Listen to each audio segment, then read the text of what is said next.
যে সমস্ত ছাত্রছাত্রীরা নতুন জ্যোতিষশাস্ত্র শিখছেন তাদের উদ্দেশ্যে বলি, আপনারা যখন প্রেডিকশান করবেন, জন্মকুণ্ডলী বিচার করবেন, তখন অতি অবশ্যই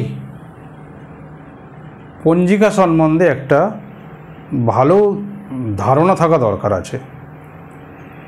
এখানে 1424 বঙ্গাব্দ এই বইটা ধরে, এই পঞ্জিকাটা ধরে একটি বই রেকমেন্ড করছি, সেইটা লেখা আছে। সেটা হচ্ছে পঞ্জিকা থেকে ভাগ্য বিচার, মূল থেকে প্রতিকার।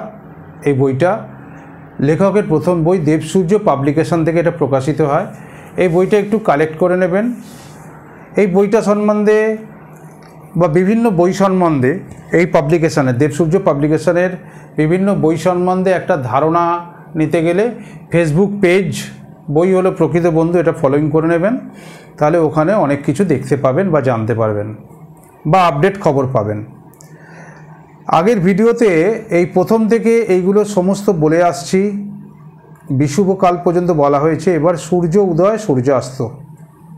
এই যে সূর্য উ ঘ 5, 20, 29, সূর্য অ ঘ 5, 53, 5। এইটার মানে কি? যারা নতুন ছাত্রছাত্রী তাদের তো জানতে হবে। সব জিনিস তো মানুষ প্রথমে জানে না, আস্তে আস্তে শিখতে শিখতে তারপরে অভিজ্ঞতা হয়। এখানে যেটা লেখা আছে, নতুন ছাত্রছাত্রীদের উদ্দেশ্যে বলি, সূর্য উ মানে উদয়, ঘ মানে টাইম, অর্থাৎ 5টা 20 মিনিট 29 সেকেন্ড। আর সূর্য অ মানে সূর্য অস্ত যাচ্ছে। সূর্য অস্ত যাচ্ছে কখন? সানসেট হচ্ছে কখন? সেটা হচ্ছে এই দিন, এই পয়লা বৈশাখ শনিবার আর কি, এই 15ই এপ্রিল 1424,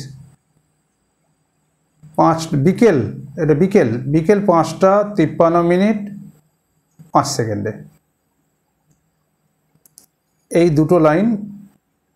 দুটো লাইনের মানে হচ্ছে এইটা।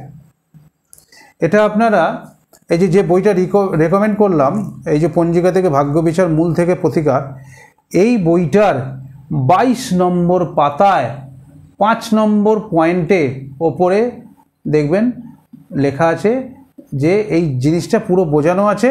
এবার ভিডিওটা দেখলে পুরো ক্লিয়ার হয়ে যাবে, কনসেপ্টটা ক্লিয়ার হয়ে যাবে। নমস্কার, সপরিবারে ভালো থাকবেন।